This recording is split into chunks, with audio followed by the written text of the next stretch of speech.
Hello दोस्त, आज के वीडियो में हम आपको घुमाते हैं सिक्किम। जी हाँ, सिक्किम जो भारत का एक केंद्र शासित प्रदेश भी है और ठंडा जगह भी।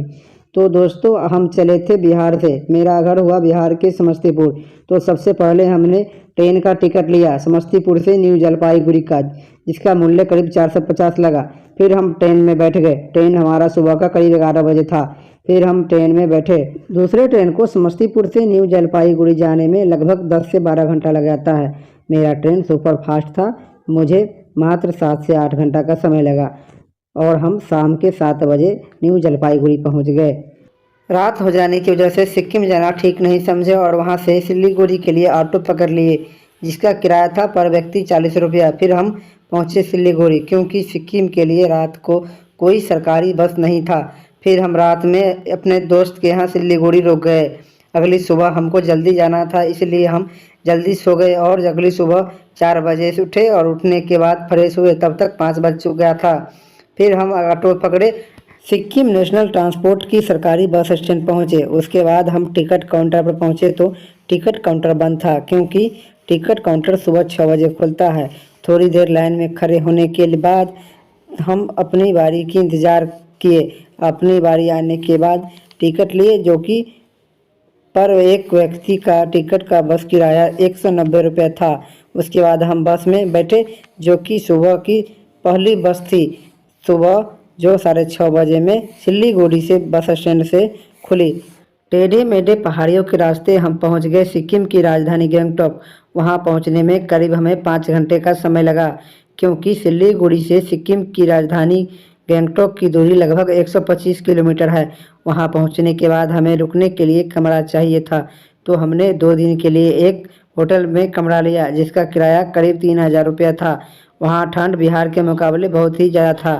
फिर हम फ्रेश होकर के एक होटल में खाना खाने चले गए, जहां एक रोटी की कीमत 20 रुपया थी। फिर हमने खाना खाया और बिल आया करीब 340 रुपया। उसके बाद मन हुआ कि गंगटोक शहर घूमने का। फिर हमने एक दोस्त को फ़ोन किया। दोस्त ने बताया कि गंगटोक शहरों के बीचों बीच एक रोपवे है, आप वहां से घूम ले। फिर हम टैक्सी पकड़े और पहुंच गए रोपवे घूमने। फिर हमने एक रोपवे का टिकट लिया, जिसका मूल्य था करीब 130 रुपया पर व्यक्ति। फिर हम रोपवे पर घूमने निकले, जिसका वीडियो आप अभी भी देख रहे हैं।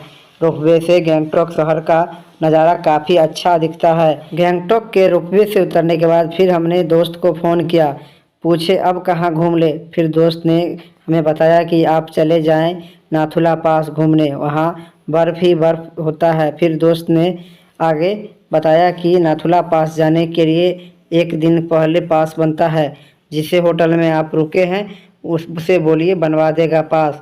उसके बाद हम पहुँचे होटल के मैनेजर से बात किए तो होटल के मैनेजर ने बताया कि हो जाएगा, पास बन जाएगा। आप अपना वोटर आईडी या पासपोर्ट या ड्राइविंग लाइसेंस दे दें, कोई एक फ़ोटो अपना पासपोर्ट साइज दे दे। फिर हमने होटल के मैनेजर को अपना ड्राइविंग लाइसेंस दे दिया। उसके बाद होटल के मैनेजर ने पूछा आप कैसे जाइएगा, तो हमने मैनेजर से पूछा कैसे अच्छा होगा, आप ही बतावें।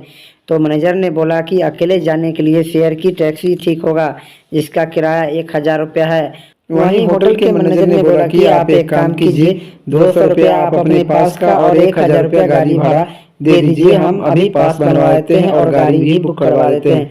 फिर हमने होटल के मैनेजर को 1200 रुपया दिया और अपने कमरे में चले गए। फिर सुबह उठे और फ्रेश होकर बाबा मंदिर और नाथुला पास और चीन बॉर्डर घूमने के लिए निकल गए। हमें होटल की ओर से शेयर टैक्सी का गाड़ी नंबर मिल चुका था और हम चल दिए थे टैक्सी स्टैंड, जहां से नाथुला पास के लिए गाड़ी खुलती है।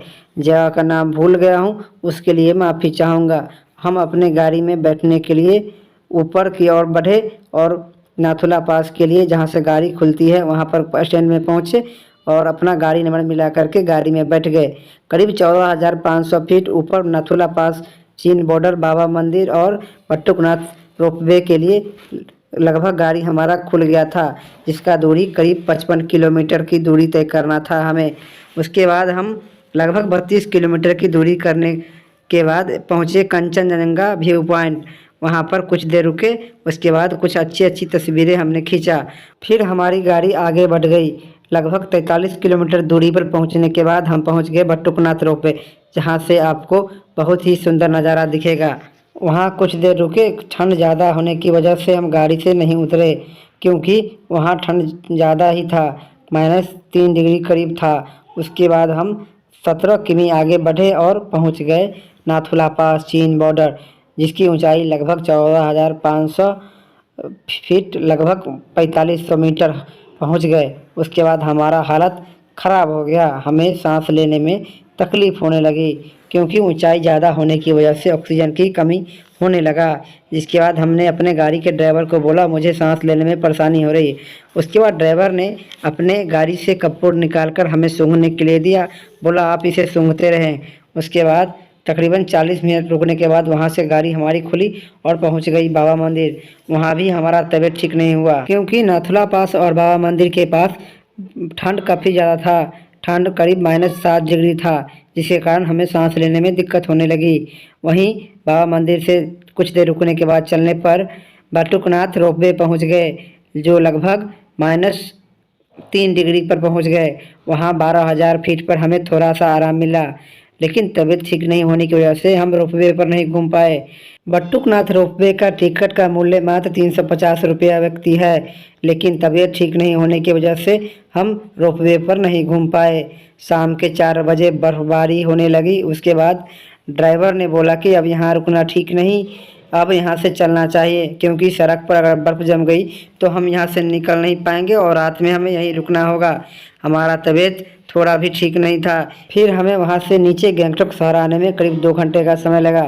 नीचे आते ही, गंगटोक शहर पहुँचते ही हमारा तबीयत जैसे लगा कि अब ठीक हो चुका है, और हम लगभग ठीक हो चुके थे। वहीं आपको बता दें भाई साहब, अभी आपको वीडियो कैसा लगा कमेंट बॉक्स में बतावें, और वीडियो को अच्छा लगा तो शेयर करें और कमेंट भी करें।